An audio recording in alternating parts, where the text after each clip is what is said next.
Assalamualaikum warahmatullahi wabarakatuh.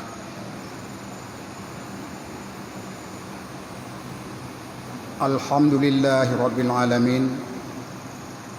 Wassalatu wassalamu ala sayyidina Muhammad wa ala alihi wa ashabihi ajmain, amma ba'du. Kaum muslimin sidang jamaah Jumat yang dirahmati Allah, pertama-tama mari kita senantiasa bela dan puja Allah Subhanahu wa taala dan bersyukur atas segala limpahan rahmat, nikmat serta karunia yang kami limpahkan kepada kita. Selanjutnya selawat beriring salam ke pangkuan junjungan Nabi besar Muhammad sallallahu alaihi wasallam yang telah membawa umat manusia untuk menuju bahagia dunia dan akhirat. Selanjutnya, mari pula kita tingkatkan ketakwaan kepada Allah Subhanahu wa taala dengan melaksanakan segala perintahnya dan meninggalkan segala larangannya. Mudah-mudahan kita menjadi hamba-hamba yang diridai oleh Allah dunia dan akhirat. Kaum muslimin sidang jamaah Jumat yang dirahmati Allah, mau'idah hasanah kitanya pada hari yang berbahagia ini dalam waktu lebih kurang 25 menit. Mari sama-sama kita memperhatikan judul mati dan peristiwa-peristiwa sesudahnya.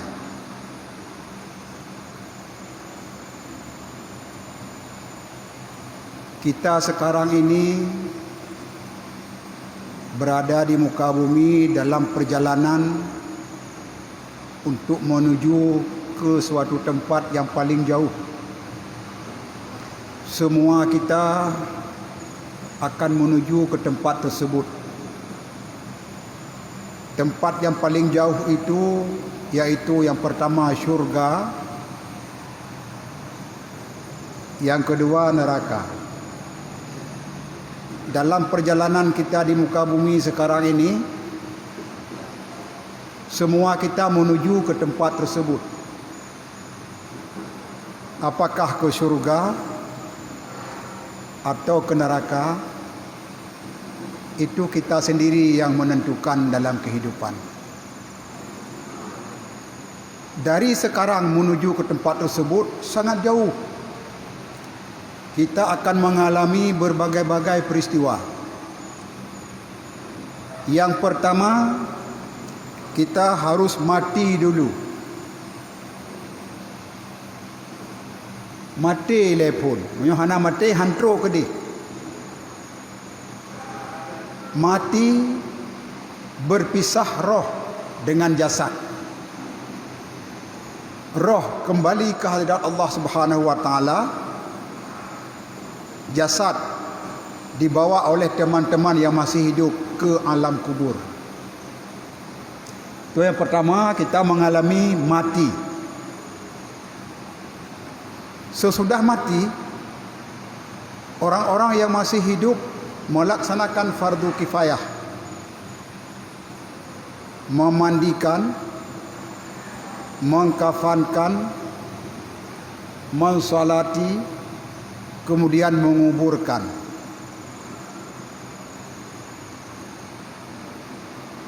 Le kubur urang yang matinya le orang-orang yang masih hidup, maka orang tersebut hidup di alam kubur. Alam kubur identik dengan alam barzah. Gekun alam kubur tidak salah, disebut alam barzah juga benar. Itu sama. Di alam barzah di sana terperam beberapa lama. Selama bumi masih berputar, matahari masih bersinar, angin masih berhembus, orang yang sudah mati yang dikuburkan tetap dalam kubur. Waktu terus berjalan. Manusia ada yang mati, ada yang hidup, yang lahir. Akan tetapi ketika saatnya tiba, alam semesta hancur berantakan. Langit digulung oleh Allah Subhanahu wa taala. Matahari, bintang-bintang, planet-planet, bulan dan bumi yang kita tempati serta seluruh isi bumi termasuk manusia yang masih hidup waktu itu, semuanya mengalami kematian. Sebagaimana disebut dalam Al-Quran oleh Allah Subhanahu wa taala dalam surat Al-Ankabut ayat 57, kullu nafsin za'iqatul maut summa ilaina turja'un. Setiap yang bernyawa, yang hidup, itu semua akan mengalami kematian. Kemudian mereka kepada kami dikembalikan. Ketika peristiwa itu nanti terjadi, seluruh makhluk Allah semuanya hancur, tidak ada yang berbentuk lagi. Pakiban keadaan bahawa tenyan, hanya Allah Subhanahu wa taala yang duku. Lain mutidro pihana duku. Mandum makhluk udip, janji Allah kullu nafsin za'iqatul maut, tip-tipnya menyawang mandum mati. Hal yang demikian berlalu lebih kurang 40 tahun. Ukeh 40 tahun masa lagi kita hitung, atau 40 tahun akhirat. Hal yang demikian dijelaskan selama 40 tahun. Sunyi senyap. Keadaan kembali seperti belum diciptakan bumi, belum diciptakan langit dan seluruh benda-benda di antara keduanya. Belum diciptakan. Kembali kosong seperti bagaimana kita tidak mengetahui. Lalu Allah Subhanahu wa taala menghidupkan Israfil. Setelah itu Israfil meniup trompet kali kedua. Kali pertama ditiup, hancurnya alam semesta. Kali kedua, kembali Allah menciptakan bumi yang lain dan manusia yang pernah mendiami muka bumi, mulai daripada Qabil, mulai daripada Habil, anak Nabi Adam yang pertama meninggal di muka bumi, sampai kepada bayi yang lahir ketika terjadi huru-hara kiamat. Itu semua dibangkitkan oleh Allah Subhanahu wa taala. Setelah itu manusia dihalau ke suatu tempat yang luas, iaitu mahsyar. Mahsyar, tempat berkumpulnya manusia. Manusia-manusia yang pernah mendiami muka bumi nanti dihidupkan oleh Allah tanpa kecuali. Dan langkah pertama bangkit dari kubur, dihalau ke tempat yang luas yang namanya di padang mahsyar. Di padang mahsyar manusia hiruk pikuk. Masing-masing mencari perlindungan bagaimana supaya mendapat keamanan dari peristiwa-peristiwa yang sangat mengerikan di padang mahsyar tersebut. Manusia di padang mahsyar ada dua golongan. Telah pernah khatib uraikan di atas mimbar ini. Yang pertama golongan muka yang putih berseri-seri, yang kedua golongan muka yang hitam lebam. Dan itu terjadi dalam masa yang lama. Setelah itu dikumpulkan di mahkamah Allah Subhanahu wa taala dan diserahkan kitab catatan amal yang kita yang lakukan tino di muka bumi. Penyerahan kitab. Ada yang mengambil dengan tangan kanan. Itu golongan orang-orang yang muka putih berseri-seri, mengambil buku catatannya dengan tangan kanan. dia akan memperoleh bahagia secara terus menerus. Yang kedua, orang-orang yang mukanya hitam legam, mereka mengambil buku catatan miwara dari arah belakang, red likut dan menjarawi. Setelah penyerahan buku selesai, lalu Allah Subhanahu wa taala melalui petugas-petugas akhirat menghitung amal-amal manusia secara satu persatu dengan teliti, yang disebut dengan hisab. Hisab menghitung amal. Amal yang god, deh god. Amal yang hanagot, deh hanagot. Dihitung dengan teliti. Tidak ada manusia yang dirugikan sedikit pun. Allah Maha Adil. Kalau ada manusia yang menerima kesenangan, kebahagiaan nanti di akhirat, itu hasil usahanya sendiri. Kalau ada manusia-manusia yang mendapat malapetaka di akhirat, itu juga hasil usahanya sendiri. Allah telah memberi petunjuk. Ada manusia yang mengikuti petunjuk Allah, selamat dunia akhirat. Ada manusia-manusia yang melanggar petunjuk Allah, maka dia akan menderita, terutama sekali di akhirat.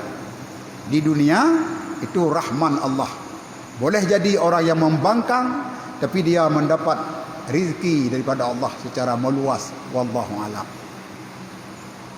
Hadirin sedang jamaah yang dirahmati Allah, setelah dihitung amal yang disebut dengan dihisab dengan secara teliti, lalu Allah menimbang amal-amal tersebut, yang disebut di sana dengan namanya mizan. Meletakkan amal yang baik di sisi satu daun timbangan, amal yang tidak baik di sisi daun timbangan yang lain. Di situ jelas, kalau orang-orang yang punya amal kebaikan banyak, maka beratlah amal yang banyak itu turun ke bawah, yang tidak baik naik ke atas. Fa amma man thaqulat mawazinu fahuwa fi 'ishatir radiyah. Barang siapa yang berat amal timbangan kebaikan, maka dia akan ditempatkan di tempat yang terpuji, yang diridai oleh Allah. Sebaliknya, barang siapa yang banyak amal timbangan kejahatan, sedikit timbangan kebajikan, maka daun timbangan yang berat yang turun adalah kejahatannya. Yang baik ringan naik ke atas. Maka dijelaskan oleh Allah, fa amma man khaffat mawazinuh fa ummuhu hawiyah. Barang siapa yang ringan amal timbangan kebajikan, maka dia akan kembali kepada ibunya, yaitu neraka hawiyah. Itu setelah ditimbang. Selanjutnya, manusia yang baik-baik menuju ke syurga. Yang jahat-jahat, yang gerat itu akan diseret ke dalam neraka. Tapi di antaranya ada manusia yang melewati satu sisi, titi yang disebut dengan sirat. Sirat itu titi. Berjalannya manusia dari tempat perhitungan amal menuju ke syurga. Sementara orang-orang yang amal timbangannya yang baik lebih berat, itu mereka masuk syurga seperti kilat menyambar. Blend katrok ke dekat pintu syurga. Ini yang keseimbangan antara baik dan buruk, mereka itu menjalani sirat, titi. Ada yang lewat, ada yang tidak lewat. Yang memang mendapat hukuman dulu, setelah hukuman selesai nanti akan dikeluarkan oleh Allah Subhanahu wa taala, tetap akan dimasukkan ke dalam syurga. Bagi siapa yang dalam hatinya ada iman, walaupun dia masuk neraka dulu, tapi dengan ada iman dia nanti akan dikeluarkan setelah kesalahannya dihukum. Kaum muslimin sedang jamaah yang berbahagia, baik yang menyeberangi dengan seperti kilat menyambar, seperti angin yang menderu-deru, seperti kuda pacu yang sangat kuat dan sebagainya, atau yang berjalan dengan kaki melalui sirat tadi,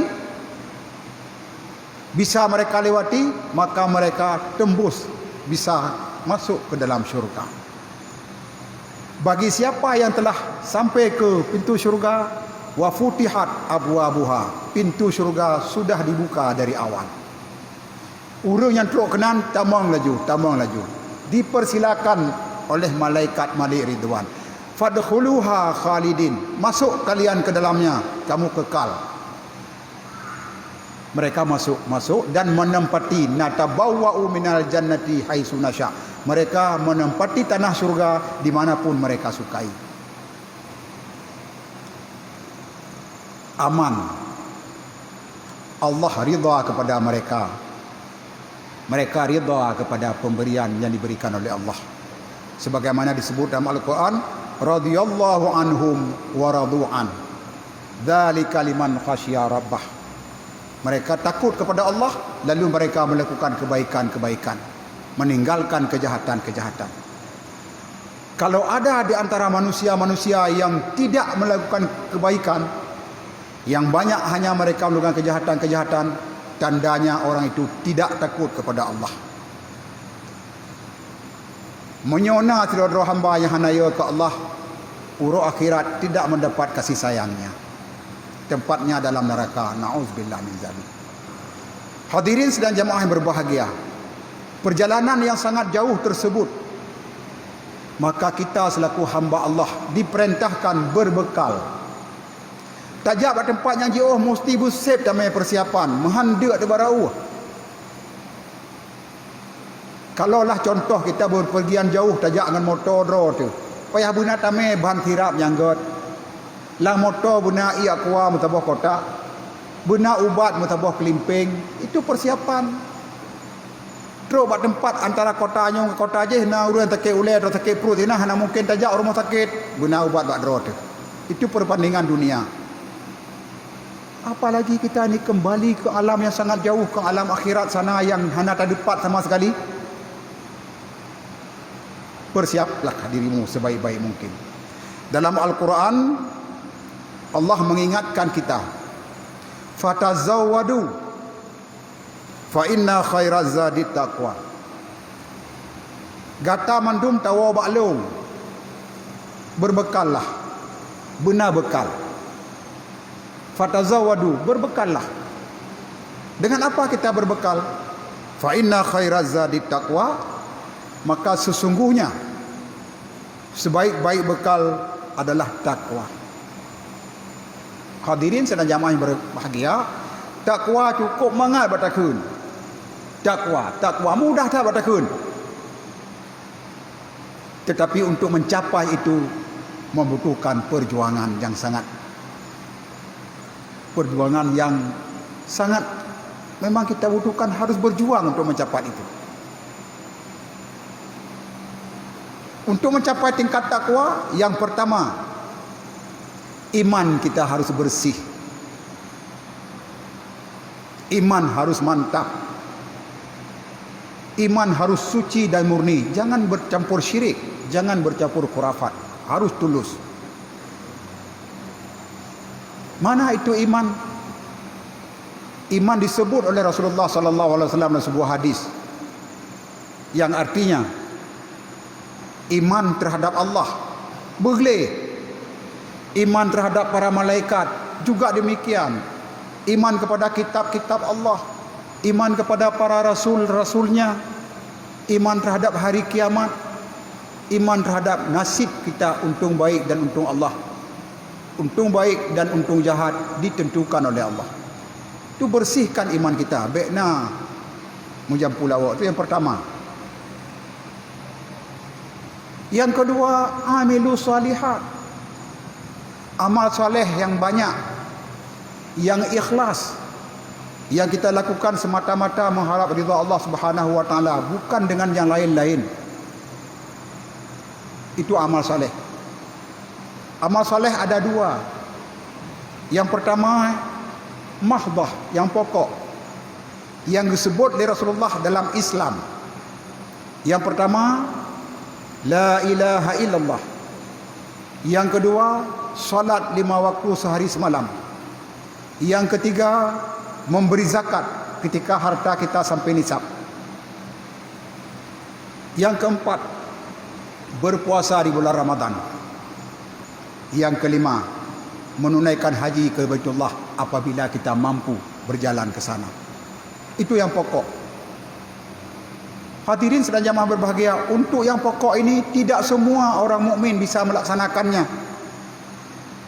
Tapi yang 3 tidak ada yang tidak bisa melakukannya. Yang pertama yaitu la ilaha illallah Muhammadur Rasulullah, khafifatani fil lisan, saqilatani fil mizan. Kalimah la ilaha illallah Muhammadur Rasulullah sangat mudah diucapkan oleh lidah. Siapapun bisa mengucapkannya dan sangat mudah, tidak ada berat. Tapi manfaatnya sangat berat nanti di atas mizan. Yang mizan baru kata jelaskan barusan. Kalimah la ilaha illallah keluar dari hati yang suci bersih dengan iman yang mendalam. Itu ditimbang oleh Allah nanti di akhirat di 1 tahun timbangan. Kemudian bumi, langit dan apa yang ada di antara keduanya ditaruh di timbangan yang lain, di daun timbangan yang lain, maka yang lebih berat adalah kalimah la ilaha illallah Muhammadur Rasulullah. Ya, Rasulullah yang pegang demikian. Yang kedua, menunaikan salat, menegakkan salat, pedang sembahyang. Hana urung yang haid pedang sembahyang. Karena kaedah salat dalam fikih nak pegah. Ketika kita kuasa masih mampu, laksanakan salat sambil berdiri supaya sempurna. Ketika kita tidak mampu, sudah lemah, laksanakan salat sambil duduk. Ketika kita sakit, laksanakan salat sambil berbaring. Ketika kita nazak, nadaa nyoba Aceh, kaum pepe, laksanakan salat sebagaimana bisa selama hati masih beriman, pikiran masih waras. Sembahyang hana pre muti beo pe hana pre, laksanakan. Nyan mandum urung bisa dan mampu melaksanakannya. Yang kelih, melaksanakan puasa di bulan Ramadan. Mandum urung bisa melaksanakan. Bagi yang tidak bisa melaksanakan, dibolehkan membayar fidyah. Sama dengan juga melaksanakan puasa. Adapun yang 2 lagi, yang pertama zakat. Itu tidak semua orang mukmin bisa melaksanakannya. Kecuali orang-orang mukmin yang punya harta yang sampai nisab dan sampai waktu untuk perhitungan zakat. Yang kedua, yang tidak semua orang mukmin mampu melaksanakan, yaitu ibadah haji. Karenanya tempat di Nanggro Mekah membutuhkan biaya untuk jak kedih, membutuhkan tenaga, membutuhkan kondisi dan situasi yang disebut dalam hadis manis tata'a ilaihi sabila, bagi siapa yang mampu untuk melaksanakan, yang disebut dalam ayat manis tata'a ilaihi sabila, bagi siapa yang mampu untuk melaksanakan. Tahun ini jamaah haji Indonesia tidak diberangkatkan, tidak kena manis tata'a. Karena salah satu manis tata'a aman dalam perjalanan. Sedangkan kondisi sekarang tidak aman dalam perjalanan. Dengan sebab berjangkitnya penyakit corona di seluruh dunia. Maka sangat sedih bagi jamaah yang akan berangkat sehingga belum sempat berangkat. Sangat sedih bagi jamaah yang berangkat tahun 2021 tertahan harus berangkat tahun 2022. Demikian seterusnya dan seterusnya. Yang kedua, amal saleh secara umum, yaitu seluruh perintah Allah dan sunnah Rasulullah melaksanakannya dengan penuh ikhlasan karena Allah Subhanahu wa taala. Pucuk yang paling tinggi, raditu billahi rabba, mengharapkan ridha daripada Allah Subhanahu wa taala.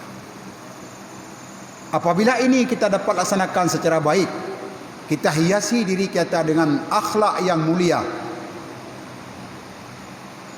maka perpaduan antara iman yang disebut dengan amanu. Antara Islam dan amal-amal baik yang disebut dengan amilu salihat. Akhlak yang mulia dengan disebut muhsinin. Perpaduan tiga ini lahirlah tingkat takwa. Orang-orang yang ada dalam dirinya itu takwa, orang itu disebut muttaqin. Orang itu disebut muttaqin. Kalau seseorang hamba Allah sudah mencapai tingkat muttaqin, nyoka pasti tamang syurga. Allah sendiri yang menjelaskan dalam Al-Quran, inna akramakum indallahi atqakum. Sesungguhnya yang paling mulia nanti di sisi Allah di antara kamu sekalian adalah siapa yang paling takwa di antara kamu. Oleh karenanya hadirin sekalian berbahagia, perjalanan kita menuju ke suatu tempat yang jauh harus mati dulu. Dan mati ini tidak kita ketahui kapan, tidak kita tahu di mana, dan sebagainya dan sebagainya. Maka berbekallah. Fatazawwadu, berbekallah. Berbekallah untuk diri sendiri kita.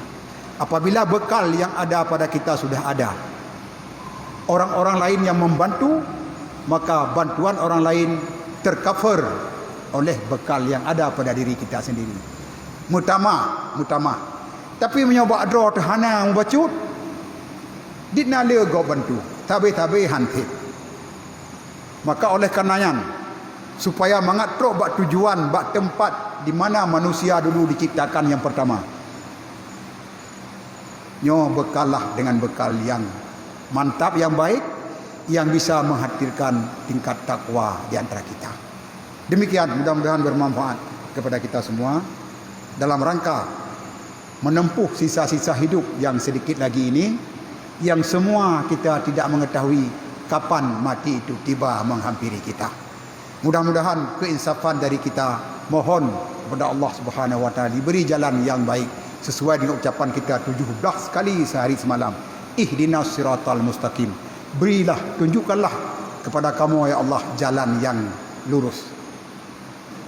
Mudah-mudahan bermanfaat kepada kita semua. Alhamdulillah nahmaduhu wa nasta'inuhu wa nastaghfiruh. Wa na'udzu billahi min syururi anfusina wa min sayyiati a'malina. May yahdihillahu fala mudilla lahu wa may yudlil fala hadiya lahu. Asyhadu an la ilaha illallah wahdahu la syarika lahu. وأشهد أن محمدا عبده ورسوله لا نبي بعده. اللهم صل على سيدنا محمد وعلى آله وأصحابه ومن تبعه. أما بعد فيا عباد الله أوصيكم وإياي بتقوى الله فقد فاز المتقون وأحثكم على طاعة الله وطاعة رسوله في كل وقت لعلكم تفلحون. قال الله تعالى في القرآن العظيم: أعوذ بالله من الشيطان الرجيم. بسم الله الرحمن الرحيم. كل نفس ذائقة الموت ثم إلينا ترجعون.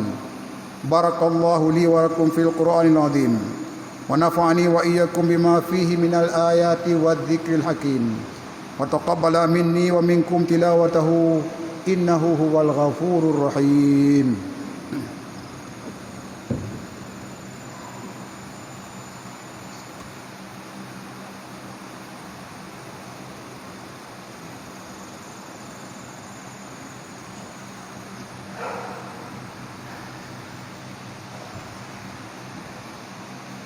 الحمد لله الذي خلق السماوات والأرض وما بينهما بالحق.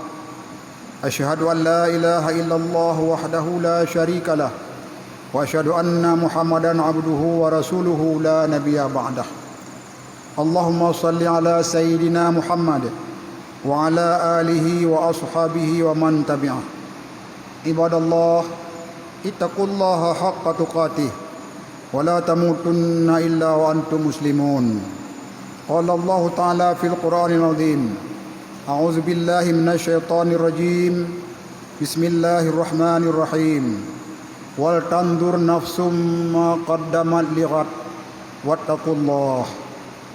اللهم اغفر للمسلمين والمسلمات والمؤمنين والمؤمنات الأحياء منهم والأموات وتابع بيننا وبينهم بالخيرات رب اغفر وارحم وأنت خير الراحمين اللهم اغفر لنا ذنوبنا ولوالدينا وارحمهما كما ربيانا صغيرا اللهم ظلمنا أنفسنا وإن لم تغفر لنا وترحمنا لنكونن من الخاسرين اللهم افتح علينا أبواب رحمتك فإنك خير الفاتحين اللهم انصرنا يا الله فإنك خير الناصرين اللهم ارحمنا يا رحمن فإنك خير الراحمين اللهم ارزقنا يا رزاق فإنك خير الرازقين اللهم اصرف عنا عذاب جهنم إن عذابها كان غراما اللهم أفرغ علينا صبرا وثبت أقدامنا فانصرنا على القوم الكافرين اللهم تقبل منا إنك أنت السميع العليم